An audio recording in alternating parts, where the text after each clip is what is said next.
All right, we are bringing back the top 25 voter pod, is what we call it. Talking college basketball. With me is my fellow top 25 voter, John Werner. Johnny, you doing all right?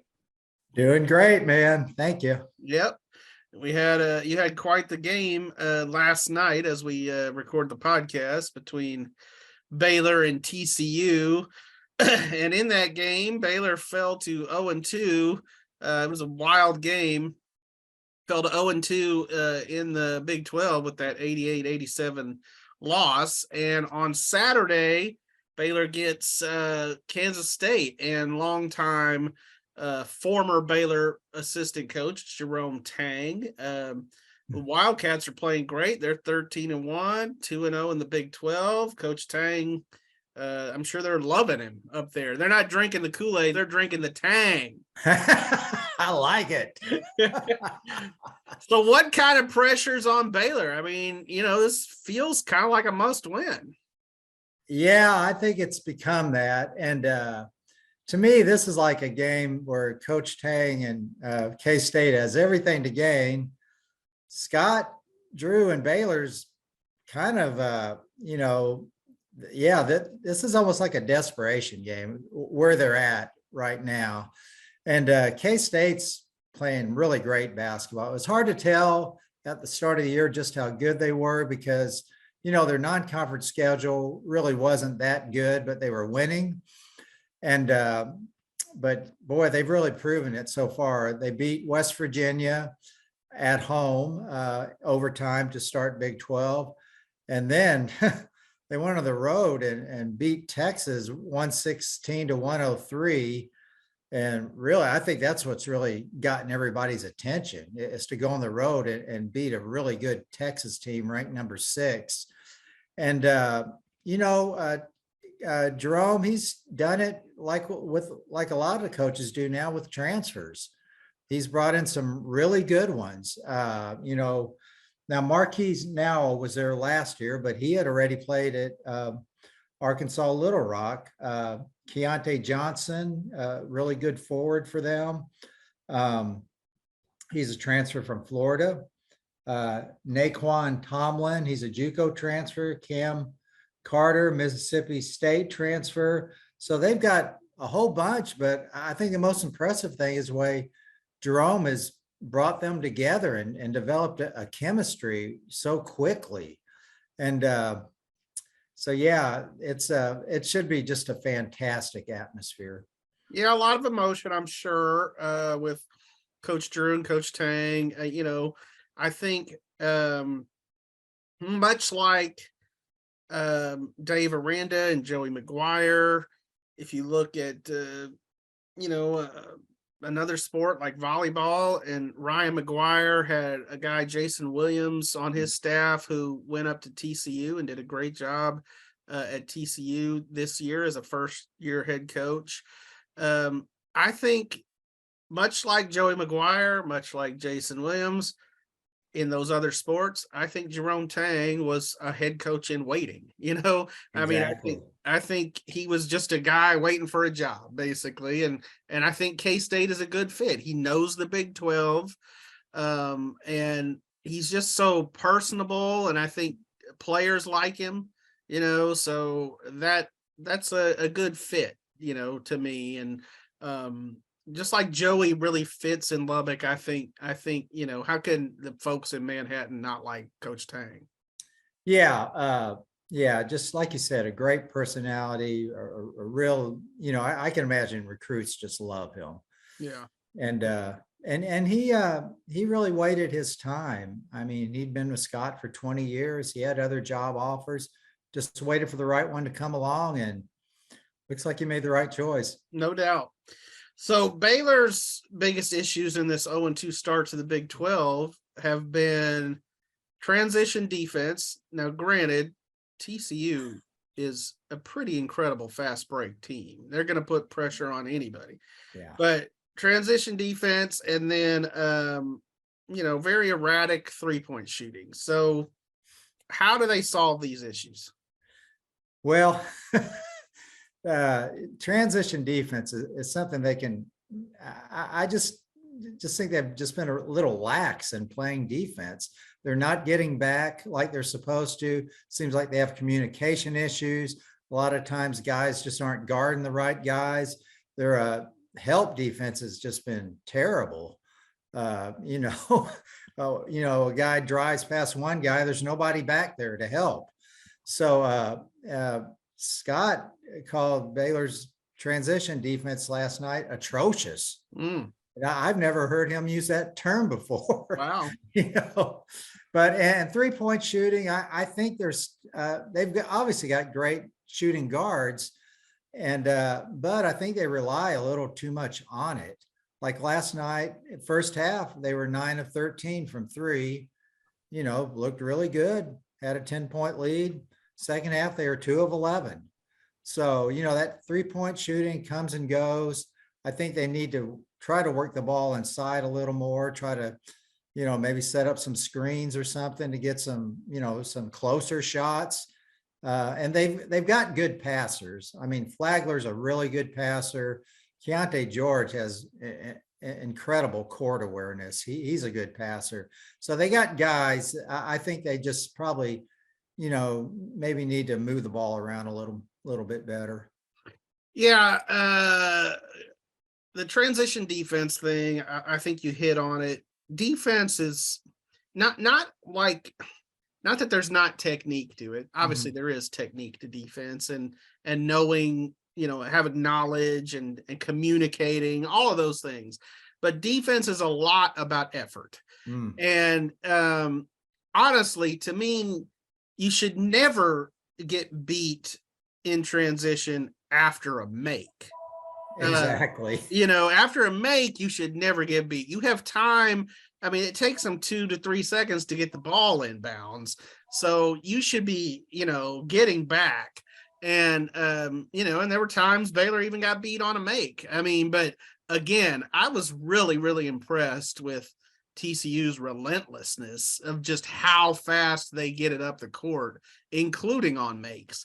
As far as that 3-point deal, I'm not sure they just have a lights out, really consistent shooter. I mean, maybe, I don't know, but I think you hit on it. It's such a big part of the game today. And I think that everyone falls in love with it a little too much sometimes when sometimes you just, especially if your shot's not going, you need to put it on the floor, take it to the rim. I will say, to Baylor's credit, last night felt like a game they should have won. Right. They pretty much had it won most of the game, and then TCU really just stole it in the end with a great shot from the corner and a freaking excellent block shot. I mean, but I thought Baylor's execution in getting that shot off was really good. First, you have to make a strong pass to get it into the front court to call that timeout. They did that.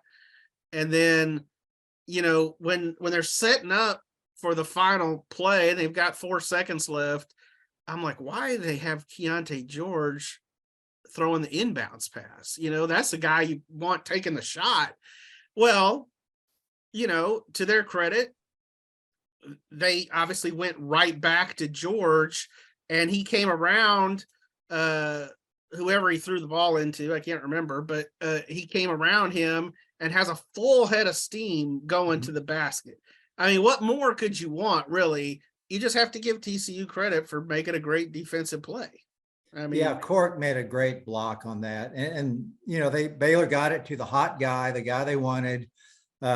You're right, though. He made a great defensive play, and that finished off the win. Yeah, and I'm sure in hindsight, first of all, 4 seconds is not a lot of time, and you have to, the guy with the ball is always thinking about that too. But in hindsight, I bet Keontae would have loved to go maybe try a reverse there. That would have been a little harder to block, but also probably a tougher shot. So Anyway, it's a long season, but obviously Baylor has dug itself a hole. Mhm. So let's talk about the Baylor women. They, meanwhile, they started out last year 0-2 in the Big 12 and won the Big 12. So maybe that's hope Good for point. Scott Yeah. Drew's team. But this year, Nikki Collins' team is 2-0 in the Big 12 with wins over TCU and Oklahoma. Big road win over a top 25 team the other night. You watched that game on TV, and I'll weigh in on it here in a second. But what impressed you? Well, obviously Sarah Andrews was pretty remarkable in that game. No, but Baylor got off to that great start in the first quarter. And then Oklahoma, they came back. It looked like they were kind of setting themselves up to win in Norman. But then Baylor just kind of steeled itself again, played some good defense, had some really good possessions, and really just made the plays they had to in the fourth quarter. And I thought, man, on the road, that's pretty impressive, especially early in Big 12, where, some girls hadn't played in the Big 12 before. They're still probably figuring some things out, but man, to have that kind of poise in the fourth quarter, I thought was really impressive. Yeah, absolutely. They actually never trailed in the game. Entire game, wire to wire, start to finish, they led it. OU made its runs, but Baylor just hung tough and made big shots. And to me, what was most impressive about it was, while it was a very impressive performance by the Bears, it was far from perfect, and they had 3 girls in foul trouble, and 3 of them fouled out actually. In Bella Fauntleroy, Dariana Littlepage Bugs, and then late in the game, Jaden Owens fouled out as well. And then Caitlin Bickle was also in foul trouble. And so you're having to work through that with some really, as Nikki Collins said after the game, some lineups they hadn't really played a lot of. Erica Porter hasn't played that much. And then Katarina Ferreira is kind of a swing player for them. They had her at the 4, I mean, so they're playing some lineups that they had to get creative with and still won the game. So that was really impressive. I give a lot of credit to their defense. That's an OU team that was averaging 88 points a game, 4th in the country. They hold them to, 71, 70, whatever it was. And then you mentioned Sarah Andrews. I feel like she's really coming into her own. She's such a great ball handler. And that ball handling, I feel like, frees up space for her to get her shot off. She had 5 threes in the game. So she's their go-to. I mean, with no Asia Blackwell, with no Dre Edwards, who was another one of their transfers they were hoping to, have this season, Sarah Andrews, this is her team. So she's taking the reins, I think. And can they sustain it? I mean, they went 15-3 in the Big 12 last year. And if they do that again, I think they win it. Sure. But it's a grind. I mean, I actually think the Big 12 is better this year than it was last year. You got about 4 or 5 teams ranked right now. Some other good ones right there. So they've got another tough game Saturday at Kansas, who's also 2-0 in the Big 12 and ranked. So back to the poll for a second. There's a good chance that 3 of the top 5 teams in the AP poll, North Carolina, Kentucky, we're talking about the preseason poll. North Carolina, Kentucky, and Baylor will not be ranked next week. It's been a topsy-turvy season. What does this kind of say about parity in college basketball? Yeah, I mean, North Carolina had pretty much everybody back from a team that made the national championship game last year. Kentucky has an incredible roster. Baylor's got a good roster. But man, I mean, you just can't really count on sure wins, especially when you get into conference play. I mean, boy, just look at the Big 12. I mean, you go on the road, there are no gimmies anymore. And it's, it's pretty much been like that for a few years for at least for the Big 12. It's such a great league. It usually just comes down to 2 or 3 possessions, as we saw last night. So yeah, when I do that poll every week, I can usually come up with 20 pretty good teams that belong. Boy, the next 5, I mean, wow, who do you pick? I mean, there's so many candidates. I mean, it's really hard to pick those last 5 teams. In fact, I was the first voter to vote for Kansas State a few weeks ago, and which got me a lot of K-State love, I will say. That's got some really funny comments on Twitter. One was, "Were you ever a janitor at MIT?" Of course, we've heard of Good Will Hunting. Yes. Just really funny comments. You should have said, "How you like them apples, Manhattan?" Exactly. But I mean, K-State is proving to be a good team. But man, the parity is amazing. And I think a big reason is just all the transfer. No, you don't have to sit out a year anymore. You can basically build a team in a year, or just develop a really good team, as I think K-State has proven with all the transfers they've gotten. So yeah, it's a much different world than it used to be. Yeah, and I will speak a little to that on the women's side. So, I also vote in the women's poll like you do in the men's, and I feel like parity took longer to get to women's basketball, but I feel like to a large extent it has arrived. Mm-hmm. Obviously there's still great teams at the top.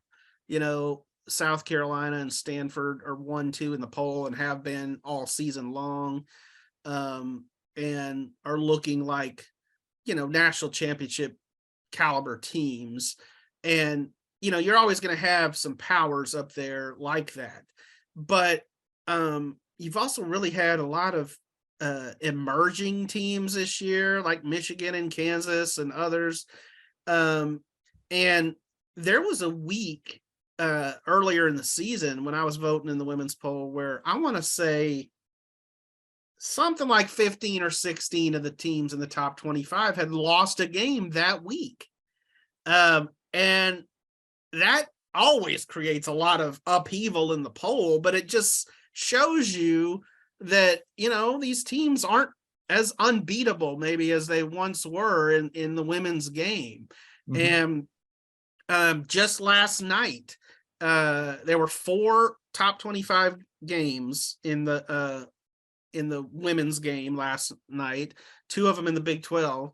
2 of the ranked teams won, 2 of them lost. I mean, and again, I just think that more of the mid-level teams have closed that gap, and there's good teams all over the country. And of course, last year the women's tournament expanded to 68 to match the men's tournament. I do, for the sake of all that is good and holy, hope that we don't get to this 99 teams or whatever they're talking about. Oh yeah.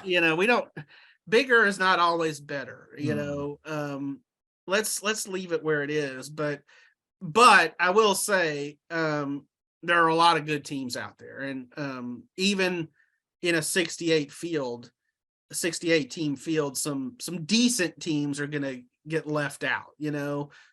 Some teams that could probably win some games in the tournament and give some teams some problems. So that's fun. I like that. You don't always want to go into a game thinking,